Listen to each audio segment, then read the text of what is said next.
America Dunk.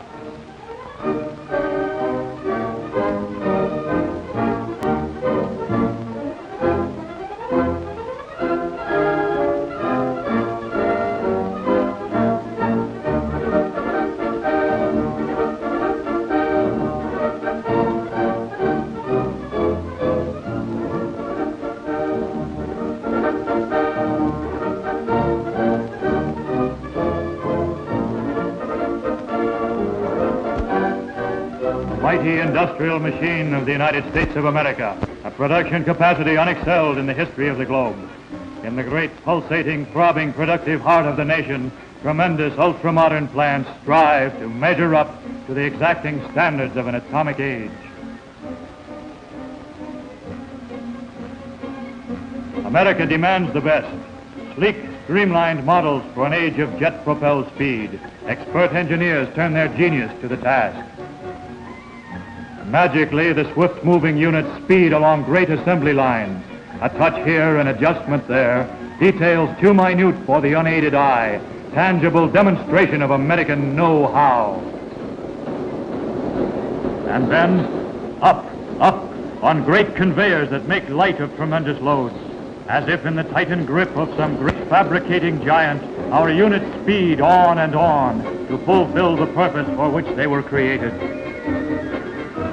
Next, a gleaming dark-colored finish, impervious to wind and weather. Beautiful, yet affording sure protection against the bite of the elements.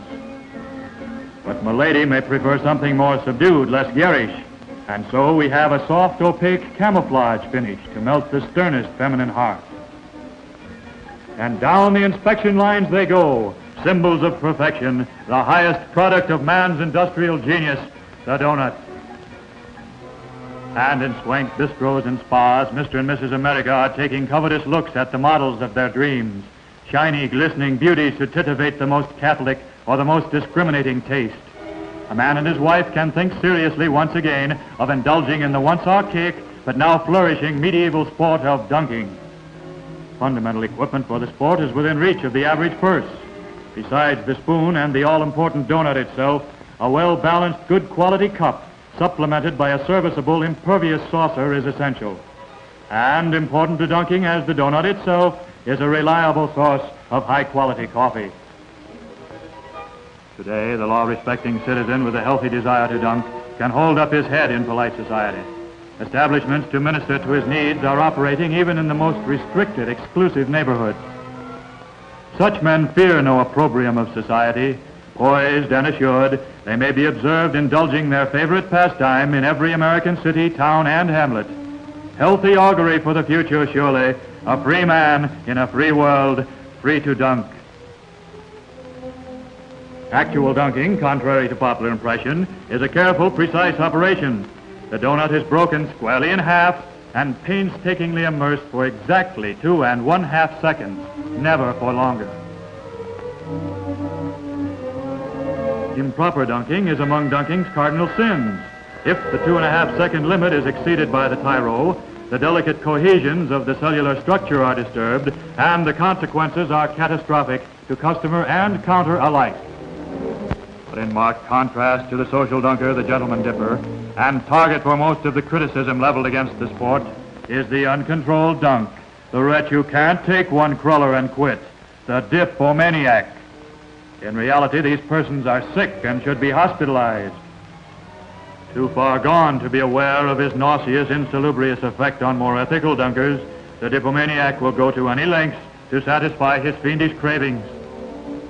Eatery entrepreneurs join in society's uneasy concern with this menace, and alarmed reactions greet the dunk's every appearance. Lacking proper legal recourse to limit overindulgence, the average proprietor is helpless to meet the menace of the douse and his hyper-eager cravings. Frustrated and confused, the restaurateur takes the easy way and resignedly caters to this sick and helpless flotsam and jetsam of the social seas. One look into the face of such a derelict is enough for the practiced observer. The glazed expression, the sagging cheeks, the nervous twitching fingers tell an irrefutable story. Psychiatrists and researchers have been forced to devise an entire new clinical vocabulary to categorize and describe the various manifestations of the dipomaniac urge.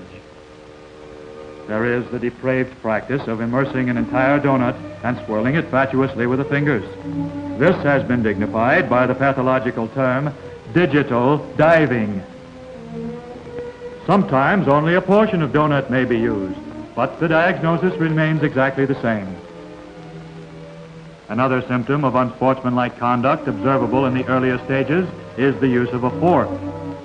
This is referred to in dunk parlance as stabbing and dabbing. And the most pitiful manifestation of all, just before final coma, two-handed dunking. Increasing numbers of dunks are also complicating the problem of equitable distribution. Sometimes the normally polite, refined social dunker is driven to ruthless action to combat the menace. But at such critical times, will the public accept half measures? Almost as rare as the dodo bird a few years ago was the sight of a respectable woman in a donut den. But today, increasing numbers of American women of breeding and refinement are cultivating a taste for the sport.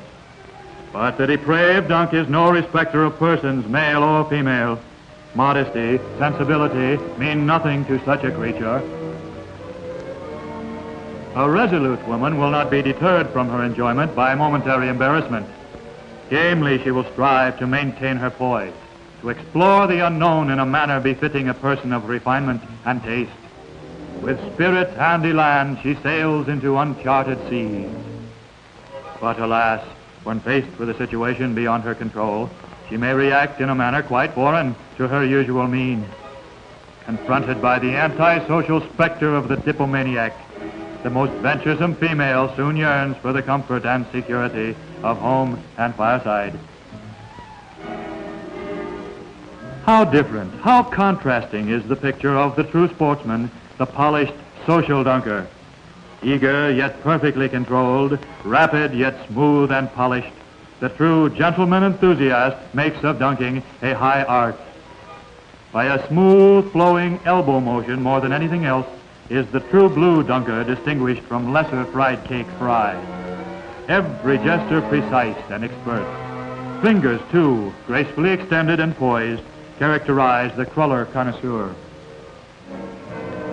Were gentility and refinement parts of every dunker's technique, the United States would not be faced with a growing national problem. What to do about Duncan derelicts, human wrecks adrift on a Java sea.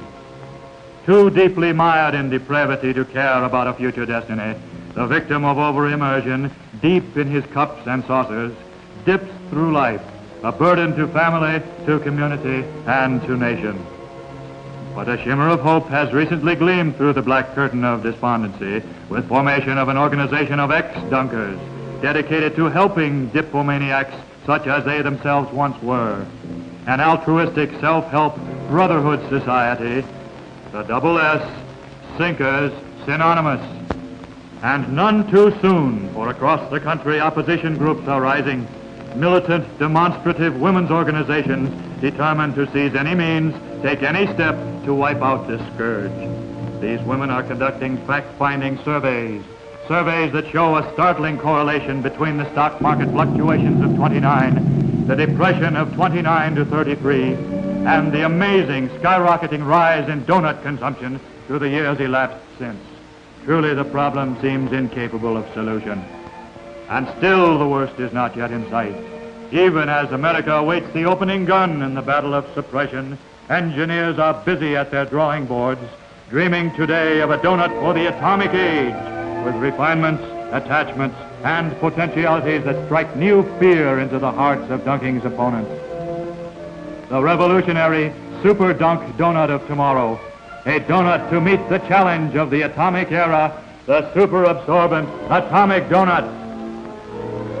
The future filled with foreboding, the opposition stands at the crossroads. How will dunking's enemies meet the challenge?